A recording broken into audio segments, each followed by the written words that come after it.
Bueno, yo os voy a hablar... ¿Me podéis poner, por favor, el reloj para que me empiece a ir...? Porque si no me voy a extender y...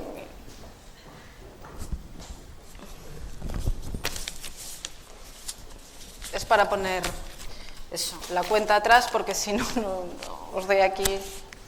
Está ya, ¿no? Vale.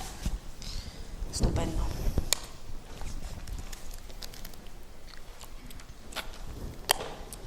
Bueno, en primer lugar, muchas gracias a todas las presentes aquí y muchas gracias a Mulleres Gal, a la plataforma de feminismo radical gallego por invitarme a esta ponencia y por tenerme aquí. Es un placer, siempre es un placer hablar de feminismo, más en estos tiempos, ¿no? Que nos están vendiendo cualquier cosa por feminismo, entonces siempre es un placer estar en estos lugares donde sé que efectivamente se va a hablar de feminismo. Y bueno, yo voy a dar una ponencia, independientemente de que haya preguntas al final. Yo no tengo ningún problema con que en cualquier momento de la charla levantéis la mano o me interrumpáis directamente y se genere debate. Ya sabéis, las que me sigan, ya sabéis que yo soy muy dada al debate y a la disputa ideológica, no tengo ningún problema. Y bueno, y además que como yo lo voy a tratar desde el punto de vista jurídico, pues igual hay algún concepto así un poco más tedioso, más tal, pues que es necesario que me paréis o lo que sea. En todo caso, tenéis total libertad para pararme, para todo menos para insultarme. Bueno, yo no me voy a centrar mucho en la definición de transhumanismo porque me imagino que Millares lo habrá hecho a la mañana, sobre todo desde la perspectiva psicológica. Sí os quiero dar una breve definición para volver a recentrar el tema, ¿no? ¿Qué es el transhumanismo, ¿no? Un movimiento tecnofilosófico y cultural cuya tesis principal está en que en un futuro próximo podremos trascender los límites biológicos.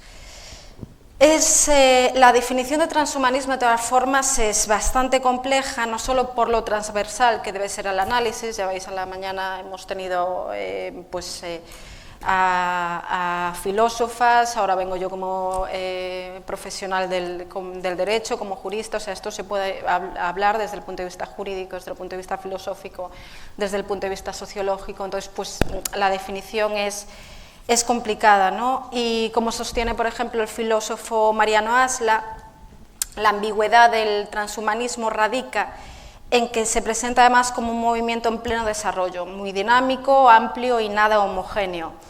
No existe tal cosa, por ejemplo, como un magisterio transhumanista y ni siquiera hay una unanimidad en sus tesis, ¿no? Y propósitos fundamentales. Se trata más bien de un término paraguas que involucra vertientes diversas, como la libertaria, la democrática, la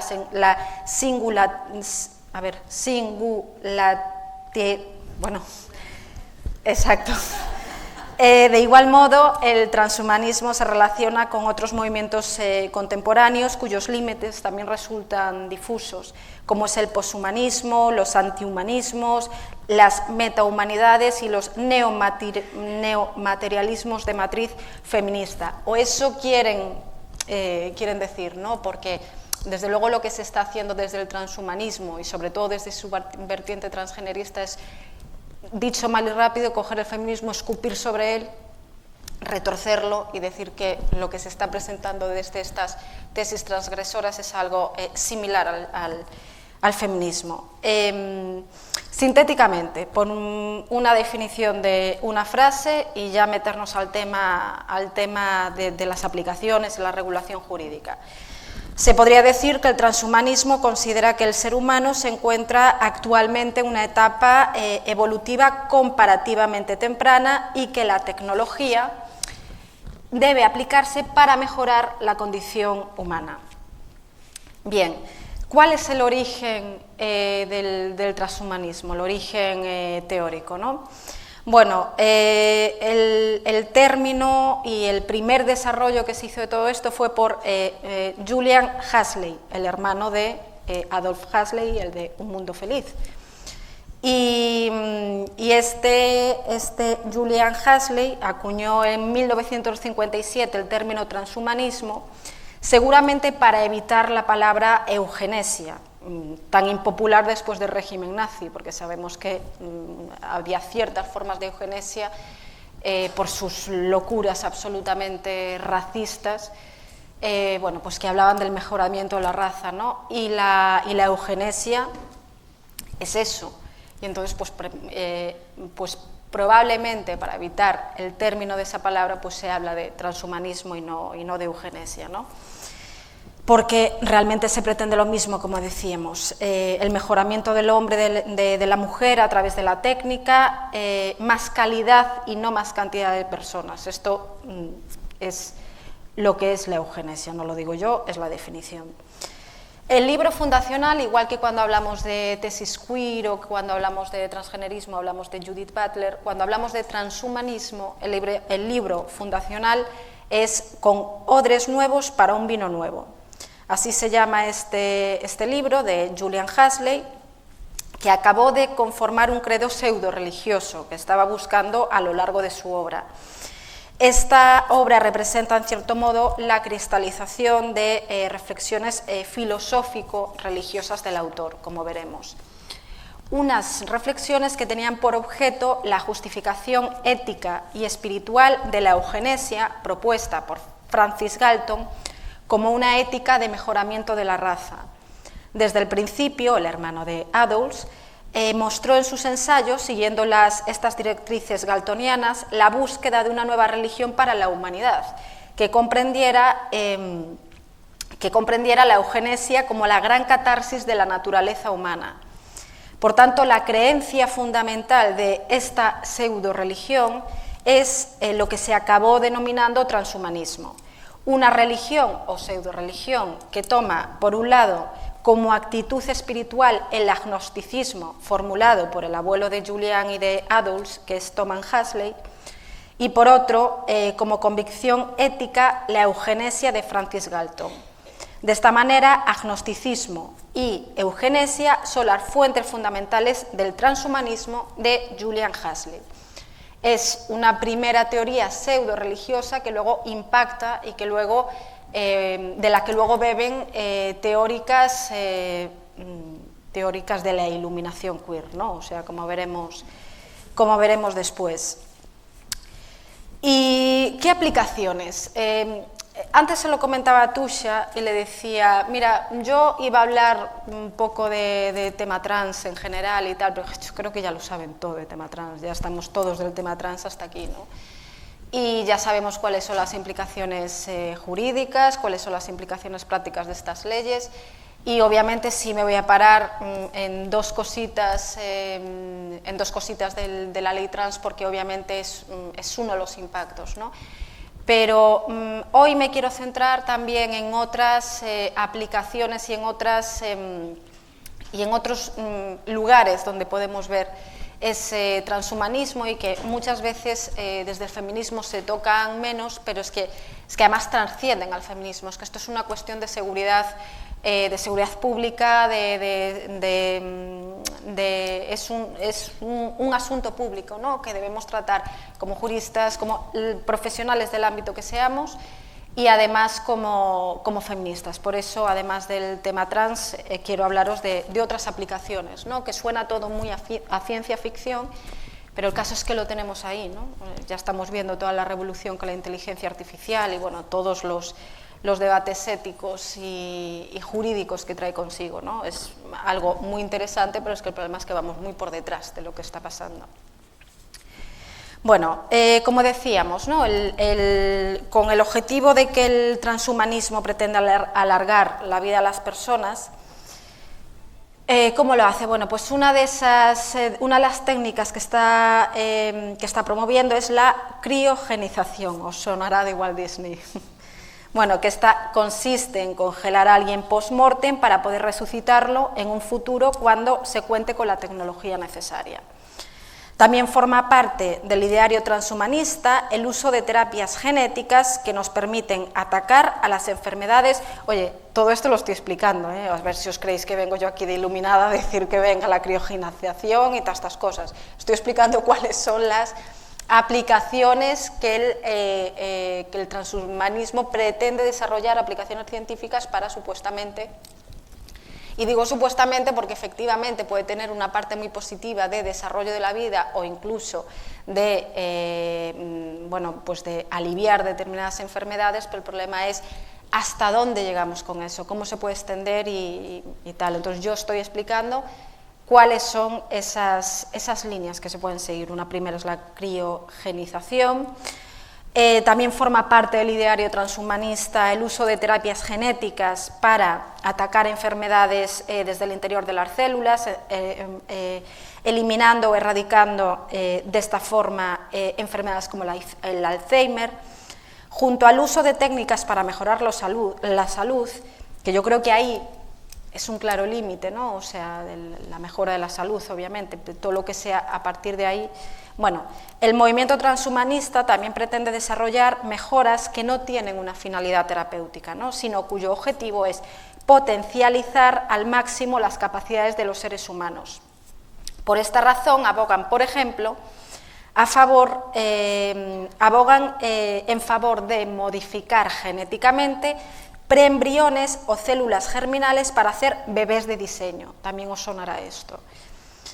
Y llevar a cabo el cyberware, por ejemplo, ¿no? Que consiste en poner en conexión nuestro sistema nervioso con la tecnología, dando como resultado prótesis totalmente funcionales y realistas, como si de un brazo o una pierna de verdad se tratase, o de unos ojos o oídos biónicos. Esto está bien cuando una persona ha perdido, por ejemplo, un ojo, cuando una persona ha perdido un miembro, está bien. El tema es hasta dónde vamos a hacer llegar esto. O sea, supongo que todas tendréis en la cabeza el friki de las orejas estas que se puso y que decía que era un cíborg. Bueno, pues esto es desarrollo del transhumanismo, ¿no?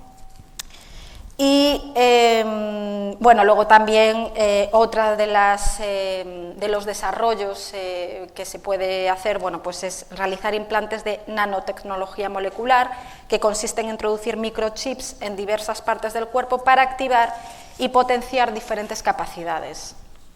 Aquí creo que entramos ya al terreno de la dudosa ética, ¿no? Incluso de control de personalidad y de emociones humanas a través de medicina genética y fármacos psicoactivos e inteligentes.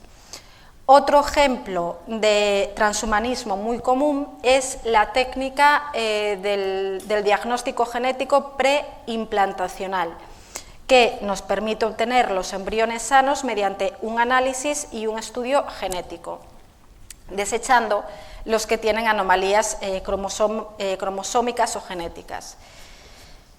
En España, el marco legal que regula los temas referentes a la manipulación genética de preembriones, solo os voy a hablar concretamente de la manipulación genética de los preembriones, porque el resto de temas no están regulados aún. Como decimos, todos estos desarrollos o aplicaciones del transhumanismo van más rápido que está yendo el ámbito jurídico o el poder legislativo, ¿no? Y de momento pues lo único que tenemos es la Ley 14/2006 sobre técnicas de reproducción asistida y la Ley 14/2007 de investigación biomédica. Por cierto, Ley 14/2006, que ya sabéis, las feministas aquí presentes, en cuyo artículo 10 está como contrato nulo los vientres de alquiler, que está como contrato nulo, pero luego sabemos que tenemos una instrucción de 2010 que permite que señores y señoras que se vayan a explotar reproductivamente a mujeres a otros países y a comprar bebés pueden venir aquí e inscribirlos. Fijaos qué difícil derogar no voy a decir una palabrota, una instrucción que llevamos diciendo las feministas años y años y años que por favor deroguen ya esa instrucción. Bueno, pues en 4 años el gobierno más feminista de la historia no lo pudo hacer. Y seguiremos pidiéndolo, claro, o sea, vamos a seguir pidiendo que se derogue esa instrucción, vamos a seguir pidiendo una legislación abolicionista.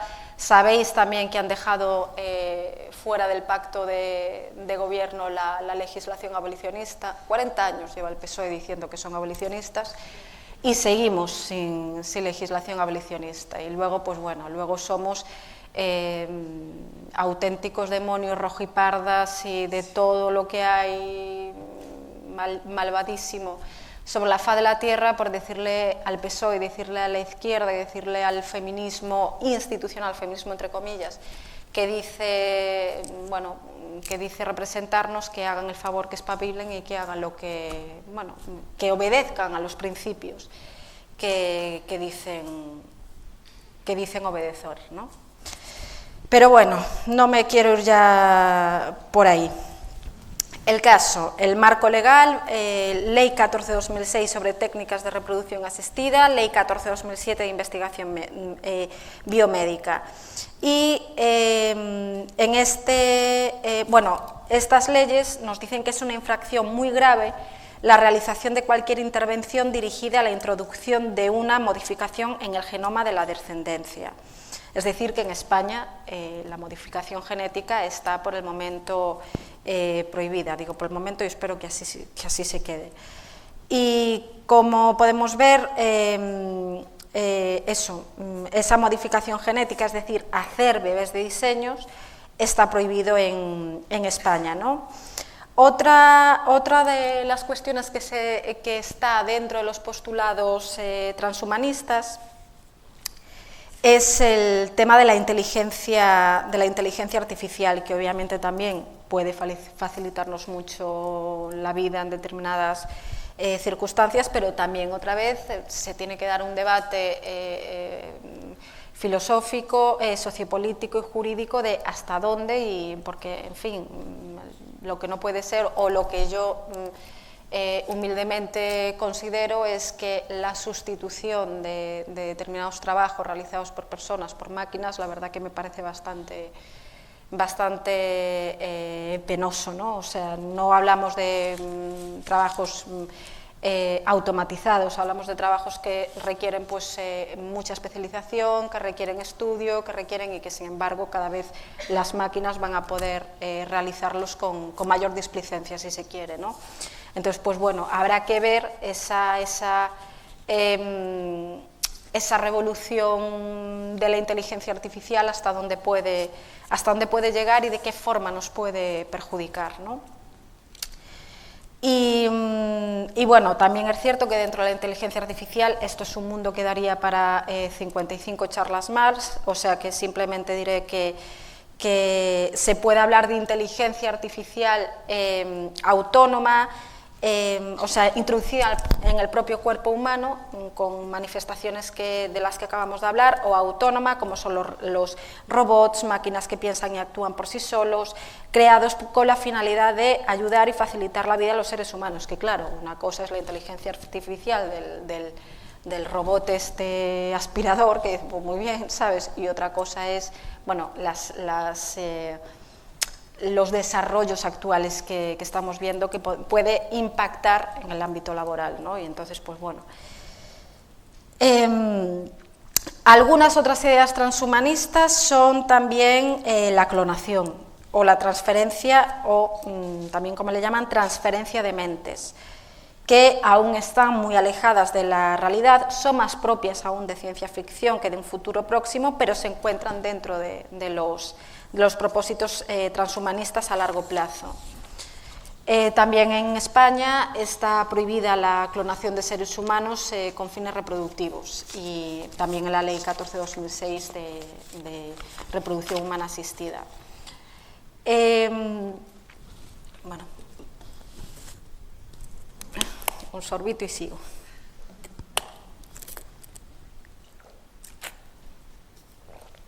No es muy fino aquí por la botella, pero me perdonáis. Bueno, ahora vamos a hablar de características del transhumanismo, algunas de sus características, porque este tema es muy amplio, pero vamos a hablar algunas de sus características, sobre todo las que han impactado la ley, ¿no? ¿Cuál es la primera de ellas? La negación de la naturaleza. La negación de la naturaleza, eso es el transhumanismo, y dentro del transhumanismo sabemos que está el transgenerismo como una manifestación del mismo. ¿Y qué hace el transgenerismo? Negar la biología, ¿no? Pero antes de negar la biología, como movimiento más amplio, se niega toda la naturaleza en sí, ¿no? ¿Qué dicen los transhumanistas? Bueno, que el hombre es un proceso evolutivo y constante hacia la perfección y la superioridad, y que no existe algo que podamos llamar naturaleza humana, nada que constituya ni que pueda suscitar en nosotros obligación alguna. Señala, por ejemplo, Max More, que eso que algunos llaman naturaleza humana no es más que un punto en un camino evolutivo y podemos aprender a reconfigurar nuestra propia naturaleza de las formas que consideramos deseables y valiosas. Bueno, para Donna Haraway, que os sonará porque es una teórica entre transhumanista y queer, o sea, bebe mucho, está muy influenciada por ambas tesis. Bueno, pues Donna Haraway pues sencillamente ventila el tema diciendo que la naturaleza es un constructo histórico e ideológico propio del capitalismo burgués. Pues ya está. Pues nada, nacer es capitalista. Pero esto ya lo habéis escuchado, en Butler también, o sea, porque este postulado más amplio de naturaleza, constructo histórico, ideológico, tiene un aposento más concreto en la tesis transgenerista de la madre queer, que es Judith Butler, en el libro En género en disputa, que dice que el sexo, o sea, lo que decía Donna Haraway de la naturaleza, lo dice Butler del sexo. ¿Y qué es el sexo para Butler? Es un producto sociocultural y sostiene que la idea de pertenencia a un sexo está construida socioculturalmente, al igual que el género. Ya vemos aquí lo que pasa, ¿no? Por eso os decía al principio que cogen los conceptos teórico-político-feministas para retorcerlos y escupir sobre ellos, y cogen el género, que el género es exactamente la construcción sociocultural, como ya sabemos, toda la estereotipa sexista. De todas formas, yo cada vez utilizo menos el término género, porque bueno, ya vemos, o sea, que salimos de los entornos feministas radicales o de los entornos feministas marxistas y es que la gente sigue confundiendo sexo y género. Entonces, pues yo prefiero hablar de estereotipos sexistas, de sexismo, de violencia por razón de sexo, o sea, género fuera ya, porque es eso, lo han viciado totalmente y hay una manipulación conceptual que bueno, pues que se nos ha venido a la contra, y hay que reconocer que se nos ha venido a la contra. Entonces, bueno, sabemos que estas ideas desarrolladas por Butler del sexo como producto sociocultural, bueno, pues que son ideas acientíficas y antifeministas, ¿no? Acientíficas porque el sexo es una realidad biológica inalterable y una realidad biológica observable, y antifeminista porque, por lo que acabo de explicar, porque la teoría feminista define el género como conjunto de estereotipos y funciones que se asignan a la mujer por nacer mujer y al hombre por nacer hombre, y que se aprenden e interiorizan mediante la diferente socialización. Y, sin embargo, las teorías y las tesis queer pues te dicen que el género es una identidad, de ahí lo del término identidad de género, que el género es lo que tú te sientas, bueno, en fin, todo esto que ya sabemos, ¿no? Entonces, ahí tenemos una primera manifestación en la ley, y ahí tenemos una primera implicación del transhumanismo. Pasamos al transgenerismo, del transgenerismo a la identidad de género, de la identidad de género a la ley directamente y a la ley trans. Y ¿cuál es la piedra angular del transgenerismo en todas las leyes? Porque estas son un calco de otro, porque sabemos que es un lobby transgénero que está legislando exactamente en el mismo sentido en todos los países. ¿Y cuál es la piedra angular, el principio vertebrador de este tipo de legislación? La autodeterminación. ¿Por qué? Porque el transhumanismo, como decíamos, implica una negación de la naturaleza humana, ¿no? Tengo que beber otra vez, lo siento. Es que he tomado demasiado café. Bueno, piedra angular del transhumanismo jurídico, vamos a llamarle, la autodeterminación.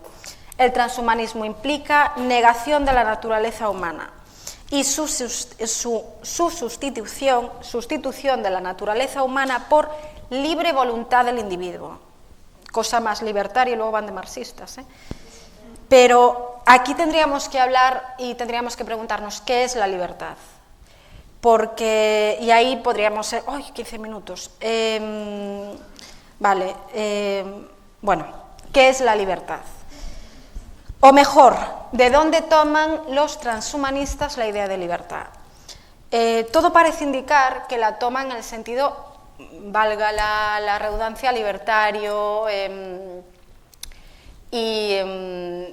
o sea, absolutamente alejado del materialismo dialéctico, por ejemplo, que seguimos marxistas, absolutamente alejado del feminismo clásico, como le llaman ahora, cada día más fan del término feminismo clásico, porque lo clásico nunca pasa de moda.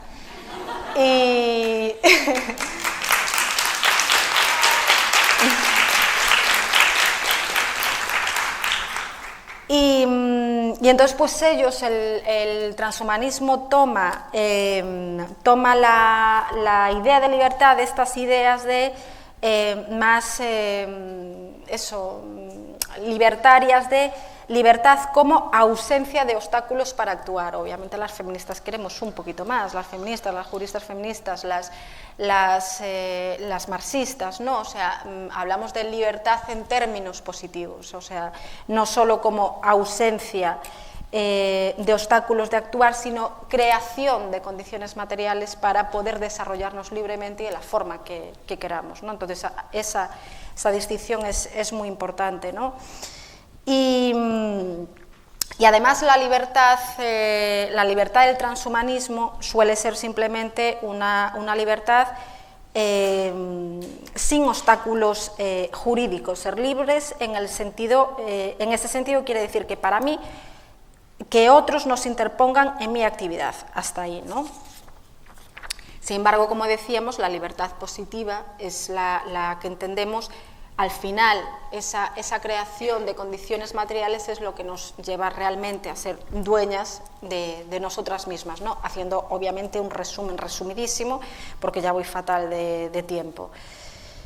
Por tanto, con este entendimiento de la libertad en sentido negativo, con esta autodeterminación como sustituto de la naturaleza humana, lo que vemos es que se nos coloca ahora como fundamento de derecho, que es lo que ha pasado con la ley trans, a la autodeterminación, ¿no? ¿Qué pasa? Que eso significa que el espíritu humano emerge de la materia fruto del proceso de la evolución. Esto en plan filosófico. En plan ya más sociopolítico, que se entiende mejor, la realidad material, según el transhumanismo, según el transgenerismo, la realidad material se considera algo sujeto a nuestra voluntad. O sea, en Paladín viven en Narnia, porque se creen que todo está sometido a nuestros deseos, todo es lo que nosotros queramos es lo que es, y eso es la idea de autodeterminación, y eso es lo que se ha introducido en la ley trans. Entonces, claro, así pasa lo que pasa, que va un señor al registro civil y dice que es una mujer y se le tiene que decir que es una mujer. ¿Por qué? Porque ahora el principio que ha venido a sustituir la naturaleza humana, la realidad material, es lo que yo quiera ser, lo que yo desee, mi percepción subjetiva de mí mismo o del mismo en este caso, porque quien lo suele hacer además son varones con motivaciones espurias, ¿no? Es que esa es otra, porque ahora lo hemos explicado todo de una forma muy etérea, muy muy filosófico-jurídica, pero si esto ahora lo bajamos a la tierra y vemos dónde se ha introducido, bueno, artículo 44 de la ley trans. Artículo 43 y 44, ¿no? Por el cual cualquier persona podrá cambiar de sexo registral mediante la mera declaración de voluntad. Bien, que ya sabéis... perdón, pensaba que me estaba diciendo algo. Ya sabéis que el artículo 44, cuando nos quejamos los juristas, los feministas, de que no había ningún mecanismo que evitara el fraude en los cambios de sexo registral, o bueno, más que el fraude, porque en fin, fraude siempre, porque el sexo no, o sea, esto sería una ficción jurídica, pero bueno, hay ficciones jurídicas permisibles, vamos a decir. Y para por lo menos evitar motivaciones espurias, las juristas y otros profesionales y las feministas en general decíamos, oigan, ¿pueden poner algún mecanismo que evite ese fraude? Bueno, pues Irene Montero y compañía dijeron, sí, 3 meses. Va un señor a decir que es una señora y en 3 meses vuelve al registro civil y otra vez dice que es una señora. Ese es el mecanismo que han puesto. O sea... ¿qué? Y entonces, pues claro, no será porque las juristas y las organizaciones de feministas no hayamos mandado otro tipo de mecanismos que podrían evitar eso, ¿no? O sea, por ejemplo, de hecho ahora se está empezando a hacer en otros países donde también advirtió el movimiento feminista y después de no sé cuántos años las escucharon, ¿no? Después de muchas víctimas de esta ley, tanto de niñas, o sea, tanto por derechos vulnerados de las mujeres como de infantes, ¿no? De niños y niñas hormonados, mutilados y todo lo que sabemos. No me va a dar tiempo a meterme ahí, pero bueno, ya lo sabéis, y además creo que Silvia lo habrá explicado a la mañana. Y les empiezan a hacer caso con esos mecanismos. O sea, si realmente quisieran hacer una ley garantista y una ley, bueno, siempre que haya autodeterminación de género nunca va a poder ser una ley garantista, ¿no? Pero si por lo menos se pusieran unas cláusulas de prevención, por ejemplo, decir, mira, un señor que tenga antecedentes por violencia sexual, por cualquier tipo de violencia contra niños, niñas o mujeres, bueno, pues ese señor no va a poder hacer ningún tipo de tránsito jurídico. Y luego en su casa que haga lo que quiera, pero vamos. Y sin embargo eso no se ha hecho y así vemos los casos como los que vemos. Por ejemplo, desde Alianza contra las Mujeres hemos preguntado dónde está Jonathan Robaina, un señor que violó y que asesinó a su prima. Preguntamos a instituciones penitenciarias a través del portal de transparencia dónde está este señor y nos dicen que, bueno, que eso pertenece a su esfera íntima y que no nos lo van a decir. Hemos puesto un recurso, el recurso pertinente, porque nosotros entendemos que hay una colisión de derechos y que antes que la esfera íntima de este señor están otro tipo de derechos, ¿no? En este caso, los derechos de las mujeres internas. Bien. Por tanto, para terminar con como ya no me va a dar tiempo, que siempre me pasa igual, pues simplemente para terminar quiero daros una argumentación a favor y en contra no del transhumanismo, porque yo soy contraria, pero sí a favor y en contra de la regulación, porque obviamente hay determinadas cuestiones que ya sí o sí van a tener que ser objeto de regulación, ¿no? Lo que hablábamos de la inteligencia artificial, o sea, y hay un montón de cuestiones que se están desarrollando, pues el tema de la criogenización, el tema de la mutación genética, o sea, todas esas cuestiones que al final, una de dos, o se prohíben tajantemente o se van a necesitar de su desarrollo. Ahí está todo el debate ético, jurídico, que obviamente es imposible tratar aquí, o sea, tendría que ser unas jornadas solo para eso. Desde luego es un tema que a mí me parece fascinante y que os animo mucho a leer y a informaros sobre el mismo, porque además el transgenerismo es simplemente una manifestación más, un punto más a tratar dentro de esto, pero es un tema muy amplio, ¿no? Y entonces, autodeterminación de género, que como vimos es esa piedra angular y ese principio vertebrador. Y hemos visto el impacto que tiene, por ejemplo, en derechos de las mujeres a través de la autodeterminación del género. Podríamos hablar de muchas más implicaciones directamente, o sea, como por ejemplo la Ley Orgánica de Violencia de Género, la aplicación del 153 agravante de maltrato de género, en las agravantes de género. Bueno, podríamos hablar sobre todas estas implicaciones, muchas de ellas ya las conocéis, ya no digamos de menores, ¿no? Sabemos de todas las... bueno, pues el hecho de que el contenido queer esté en las aulas, el hecho de que el contenido transhumanista y transgenerista esté, bueno, pues a nivel mediático funcionando como está funcionando, bueno, pues ha implicado un aumento de niños y niñas en los países y en las sociedades avanzadas donde está esta ideología pues muy alto, ¿no? Como ya sabemos. En todo caso, no me centro en el tema de menores, me imagino que lo habrá desarrollado Silvia, y si no, también podemos hablar sobre eso en el turno de preguntas. Pero sí quiero, por último, hablaros de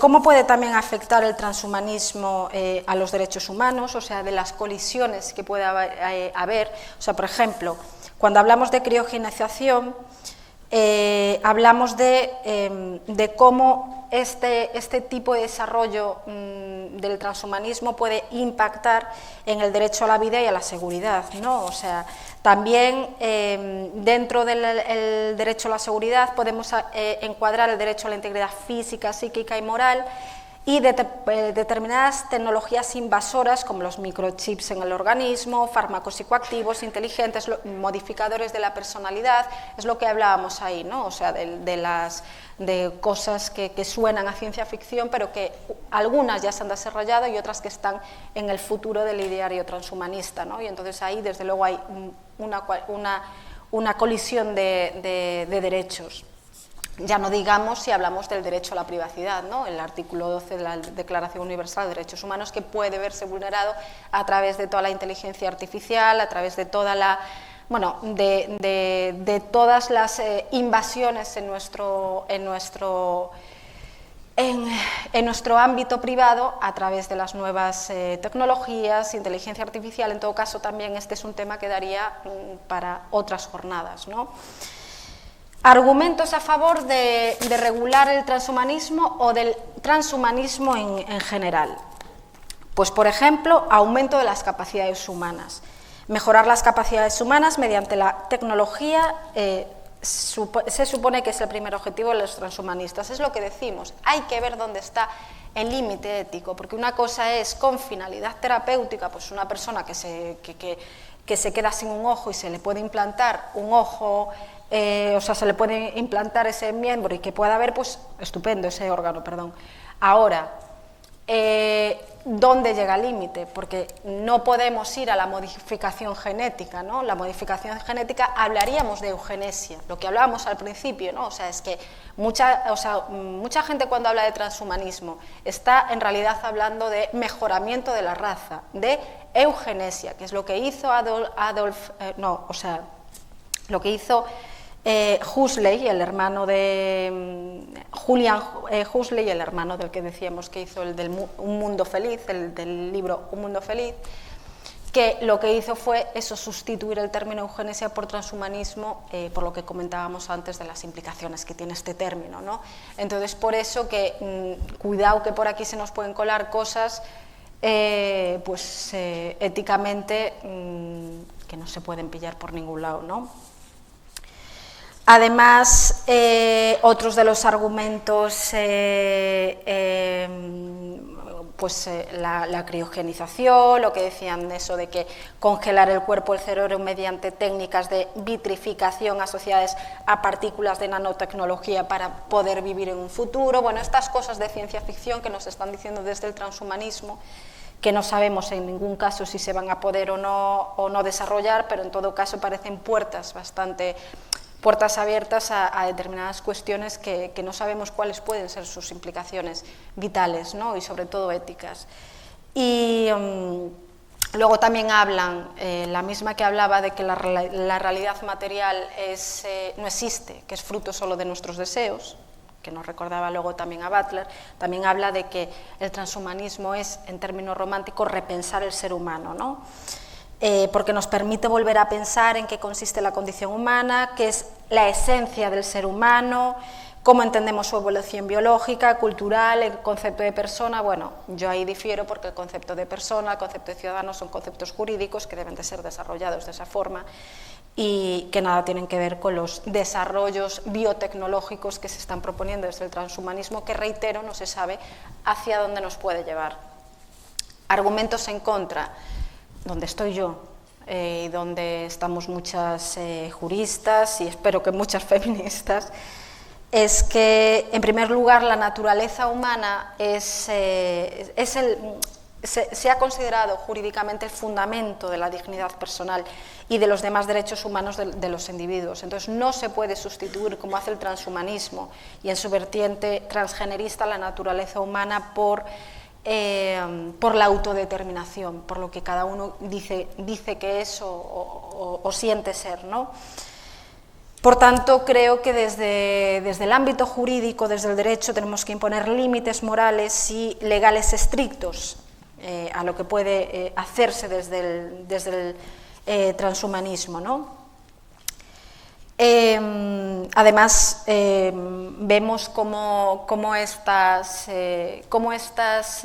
técnicas de las que hemos hablado al principio de desarrollo del transhumanismo pueden violar esos límites legales, ¿no? O sea, como pueden ser el derecho a la igualdad, ahora veremos por qué el derecho a la igualdad, el derecho a la vida, el derecho a la seguridad, el derecho a la integridad física, el derecho con todas esas técnicas como decíamos, de medicación que incluso que hace ese cambio de personalidad, de todos esos microchips. O sea, mucho cuidado con lo que estamos introduciendo, por un lado en el cuerpo y por otro lado en el ordenamiento jurídico, en nombre del progreso, ¿no? Y de hecho, Habermas, por ejemplo, criticó ya bueno, pone ahí 0. Dadme 5 minutitos más y ya pasamos a preguntas. Criticó la teoría y los supuestos del transhumanismo por esta razón, ¿no? Al considerar que eliminarían toda autonomía moral del individuo, ya que se vería sometido a intereses políticos, sociales o económicos, y además desaparecería cierta igualdad entre hombres y mujeres. Explicaremos ahora por qué. Más argumentos en contra, bueno, uno yo creo que es la falta de rigor científico, ¿no? Porque uno de los problemas del transhumanismo a día de hoy es que la mayoría son predicciones que carecen de fundamento científico. Esto no significa que no se lleguen a realizar, ¿no? Pero a día de hoy muchas de las cuestiones que están planteando parecen más de ciencia ficción que otra cosa, y se abren unas puertas a través de esa pseudociencia ficción que no sabemos muy bien por qué y para qué. Y el aumento de la desigualdad, ¿no? Lo que hablábamos de que esto podría incluso ir en contra del principio y del derecho a igualdad. ¿Por qué? Porque el transhumanismo declara que en el futuro todos tendremos acceso a modificaciones en el cuerpo simplemente con desearlo. Obviamente esto es irreal porque siempre han existido grandes diferencias socioeconómicas y no es previsible por el momento, desde luego, que las cosas vayan a ser diferentes. Por tanto, lo que pasaría con el transhumanismo y con estas cuestiones es que los ricos podrán acceder a toda esta tecnología con los beneficios que esto reporta, y los ricos se podrán hacer los bebés a la carta y todas esas mutaciones genéticas, todas estas cuestiones, y la clase social más pobre no. Por tanto, para mí el transhumanismo también es un generador de desigualdad, ¿no? Luego también hay otros teóricos que hablan incluso de que el transhumanismo es un riesgo existencial, ¿no? O sea, podemos hablar de 3 grandes riesgos existenciales, como son los más apremiantes para la humanidad, ¿no? Las pandemias, el cambio climático y la guerra nuclear. Bueno, pues hay teóricos que están hablando de que a estos 3 riesgos existenciales podemos hablar de un cuarto que sería la inteligencia artificial fuerte, es decir, aquella que se independizaría del control humano hasta incluso adquirir conciencia de sí misma, porque no sabemos hasta dónde podría llevar. Para mí, desde luego, ese sería un límite, claro, pero, claro, ¿cómo lo ponemos? ¿Cómo lo regulamos jurídicamente? ¿Hasta dónde decimos hasta aquí la ciencia sí y hasta aquí no? Por eso, de ahí pues la dificultad de todo este tema, ¿no? Otra de las cosas que se dicen en contra del transhumanismo también es el tema de la superpoblación, porque uno de los postulados del transhumanismo es conseguir aumentar el promedio de vida, que actualmente está a unos 72 años a escala global, y si se consiguiese aumentar a cientos de años, pues esto también podría suponer un problema de superpoblación a nivel mundial. Es un argumento más, yo esto ya lo compro menos, pero yo quiero comentaros toda la argumentación que hay en contra del transhumanismo, porque desde luego me parece lo suficientemente importante para darle con todo. Y luego también, por último, os voy a recomendar un libro de Michael Sandel, que es un jurista de Harvard, que se llama Contra la perfección. Y en este libro, además de los argumentos expuestos de desigualdad e injusticia que puede traer el tema del transhumanismo, Sandel plantea otros argumentos en contra del movimiento transhumanista, ¿no? Por ejemplo, sostiene que mejorar a los seres humanos por encima de sus capacidades es contraproducente porque promueve una mentalidad controladora en vez de aceptar que hay muchos aspectos de nuestra vida que es bueno que no controlemos y que lo veamos como natural a nosotros mismos, ¿no? Y como una forma de aceptación a nosotros mismos. Es decir, que esto se puede argumentar desde lo jurídico, se puede argumentar desde lo psicológico y, en todo caso, según Sandel, por ejemplo, si no aceptamos nuestras limitaciones en algún punto razonable, empezamos a lidiar con problemas mucho mayores, ¿no? Respecto a la inteligencia artificial, también los críticos empiezan a plantear la necesidad de diseñar urgentemente planes educativos para enseñar a usar bien la tecnología. Hemos visto lo que está pasando con los menores, con la inteligencia artificial, que están generando, bueno, pues esos vídeos pornográficos de niñas, o sea, eso, desde luego, o sea, ¿qué hacemos ahí? Es que, ¿qué hacemos? Por eso es tan complicado este tema, o sea, porque dices, es que claro, la inteligencia artificial puede ser, y el desarrollo de toda esa tecnología puede ser maravilloso, pues, en el sentido de que nos puede ayudar mucho en nuestro ámbito profesional, que puede ahorrarnos tiempo para X trabajo determinado, pero el problema son todas esas implicaciones nocivas que trae consigo, ¿no? Y en todo caso creo que habría que regular y, desde luego, en el tema, en todo aquello que esté, que vaya ligado a la violencia sexual y que vaya ligado a esa nueva pornografía que se está dando, desde luego vamos ya muy por detrás de lo que está sucediendo, y creo que como juristas, o sea, tenemos que decir que se regule ya y que se establezcan tipos delictivos concretos para este tipo de cuestiones, pero es que estamos muy fastidiadas porque si no lo hay para la pornografía, o sea, que imaginaos, o si no lo hay, o es lo que hablábamos antes, si lleva 40 años el PSOE diciendo que es abolicionista, no tenemos ni legislación abolicionista, entonces vamos muy por detrás de la tecnología, vamos muy por detrás de ese desarrollo.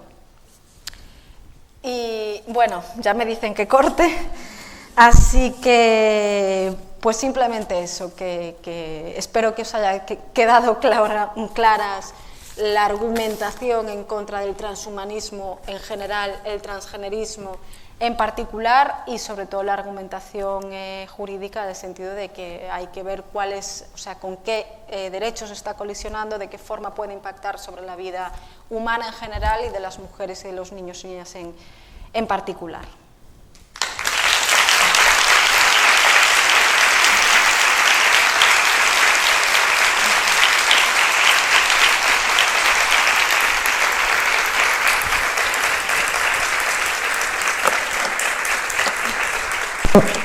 Hola, Bueno, si vos parecimos pasar agora o turno de preguntas, si tedes algunha, levantade a mão e xa van as compañeiras tendendo vos os micros, vale? Hai allí, por allí. Ay.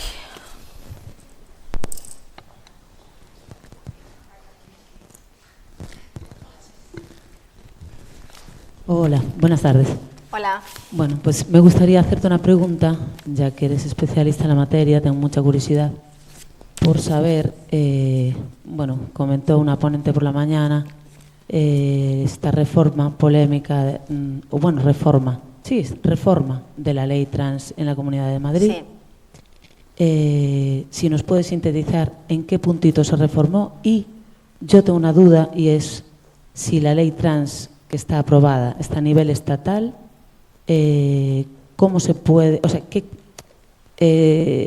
cómo es esto de la jerarquía de las leyes? Si se aplica. Claro, es decir, ¿a quién puede afectar? Vamos, la pregunta es, ¿se podría cambiar los puntos, en concreto lo que más me preocupa es los más nocivos para los menores, reformando las leyes a nivel autonómico? O sea, ¿qué se cambió a nivel autonómico en la Comunidad de Madrid y cómo se puede traducir eso en la realidad? No sé si me entiendes. Sí. Pues te comento, a nivel autonómico en Madrid, o sea, en un primer momento sí parece una buena modificación, pero digo un primer momento porque luego analizando con más detenimiento lo más nocivo para los menores sigue ahí, porque es cierto, y por lo menos, oye, se empezó a andar en el buen camino, porque es cierto que, por ejemplo, sacó todo el tema del deporte y se han protegido las categorías deportivas femeninas, ¿no? Pero el tema es el siguiente, y que no se han sacado los protocolos educativos. Entonces, si no se sacan los protocolos educativos, que son los que desarrollan tanto una ley, los que desarrollan tanto leyes autonómicas como leyes estatales, pues por ejemplo, sí se ha sacado el transactivismo en las escuelas. Es decir, se ha sacado el transactivismo en las escuelas, esas charlas de Crisalis, de no sé qué tal, eso se ha sacado, muy bien, se ha sacado eso, pero como no se ha sacado el protocolo educativo que habla de identidad de género en el cerebro, por ejemplo, con esta frase que acabo de decir, así habla el protocolo educativo de la Comunidad Autónoma de Galicia. Y en Madrid pues también hablan en el protocolo educativo de hacer esa vigilancia de género, ¿no? O sea, de si el niño no se comporta como se supone que se tiene que comportar un niño. Entonces es una de cal y otra de arena, porque es cierto que no va a haber las charlas arcoíris de Crisalis, pero están los protocolos educativos. Entonces, pues bueno, tiene cosas buenas, pero se ha quedado muy corta, sobre todo en lo relativo a menores. Y luego lo otro que me preguntabas es que el tema es, aquí otro motivo por el que digo, por favor, centralismo con el tema del ordenamiento jurídico, porque es que el tema es que las leyes autonómicas, independientemente de que haya una ley estatal que la contradiga, incluso se pueden seguir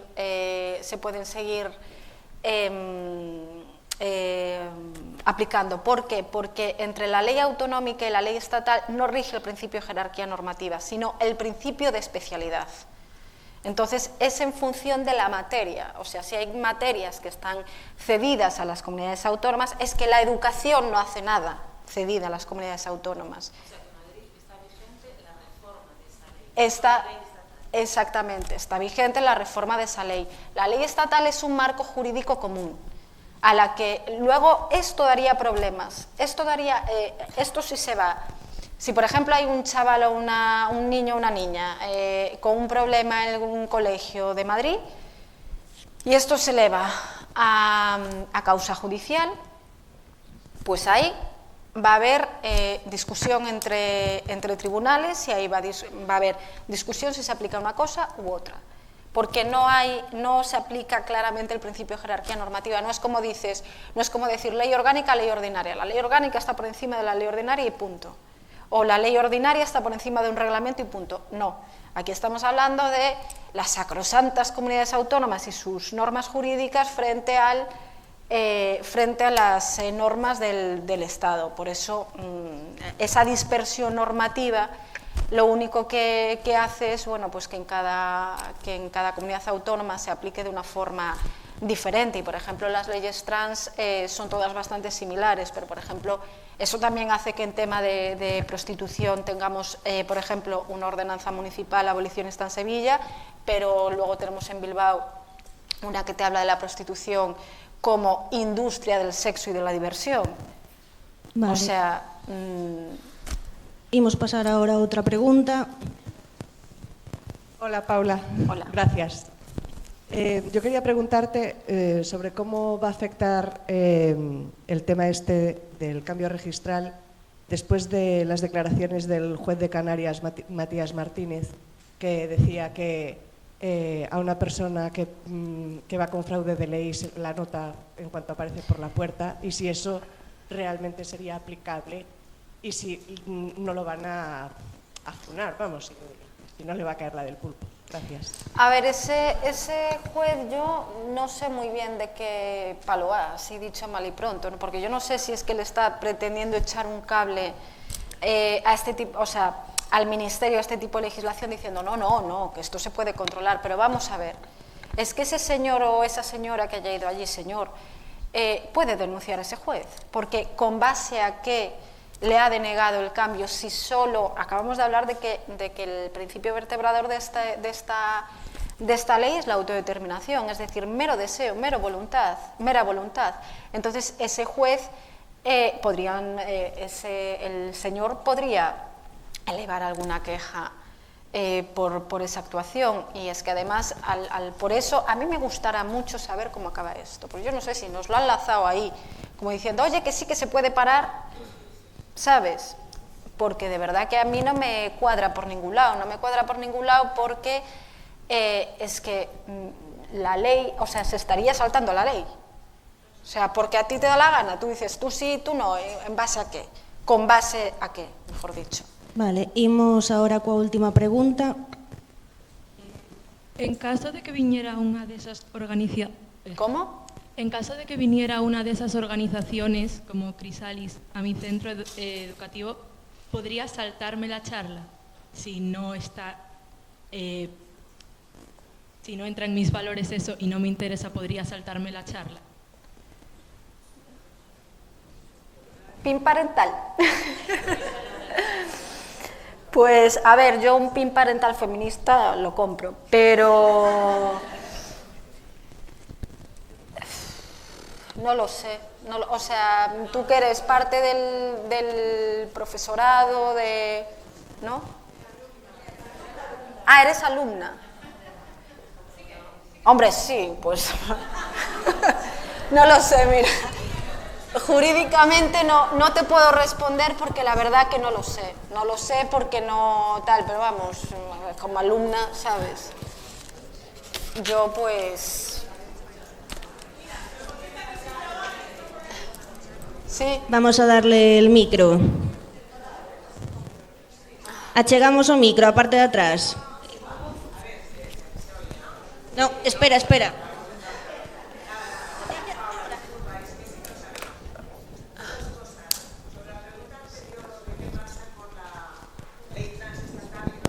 Sí. Es que la cuestión es que no hay un protocolo educativo estatal trans que después las comunidades autónomas con sus competencias plenas en educación hayan replicado. Por lo tanto, no hay contradicción alguna, porque la ley transestatal no dice nada de lo que dicen los protocolos educativos, ni la ley de educación no dice nada de lo que dicen los protocolos educativos. Los protocolos educativos son un desarrollo legislativo que está completamente al margen de leyes estatales. Completamente al margen no, en el sentido de que, evidentemente, los valores de autodiagnóstico, despatologización y ley mordaza, pues sí están, pero los contenidos que desarrollan los protocolos educativos no hay ninguna ley estatal que los tenga. Por lo tanto, no entran en contradicción. Las comunidades autónomas pueden hacer lo que les dé la gana, que es exactamente lo que están haciendo, porque además todas las leyes y protocolos autonómicos, las leyes, pasan por el BOE también. Claro. No solo son aprobadas por los diarios oficiales de las comunidades autónomas, sino por el estatal. Es perfectamente legal. Esto por una parte. Sobre si puedes saltarte a la charla, alumna o profe. Bueno, Ana. Sí, que te pongan falta y no la justifiquen. Y que conste que se está faltando a propósito a estas charlas. Igual que cuando hacemos huelga. Igual. Claro.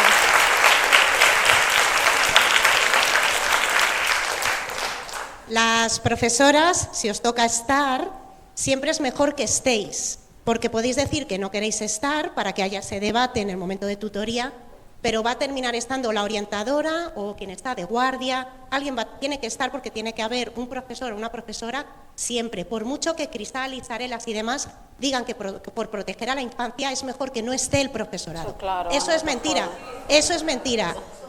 ¿Vale? El profesorado está obligado a estar siempre en el aula con quien sea de fuera, pero no puede marcharse.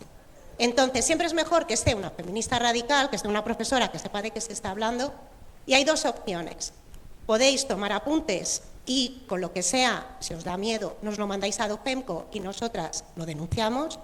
Y otra opción que hacen muchas profes es, perdona, pero ¿qué has dicho? ¿Podrías explicar esto dónde viene? Perdona, has dicho que esto dónde está, esto quién lo avala. Esto, o sea, es decir, hacer un pero, con lo cual se crea tensión, pero la autoridad en ese momento para el alumnado siempre va a ser el profe.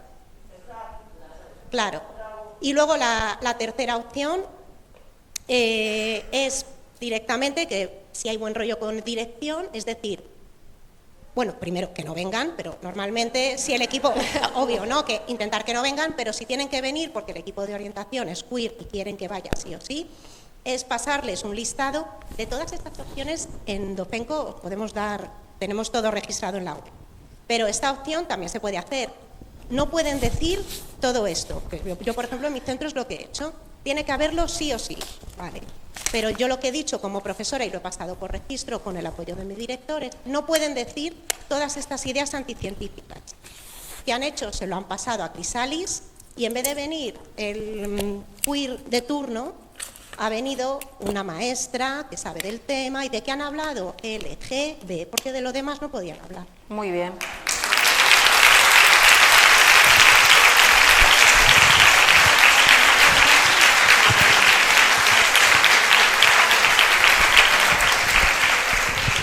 Pues la verdad que como veis, nada mejor que cada una especializada en su campo.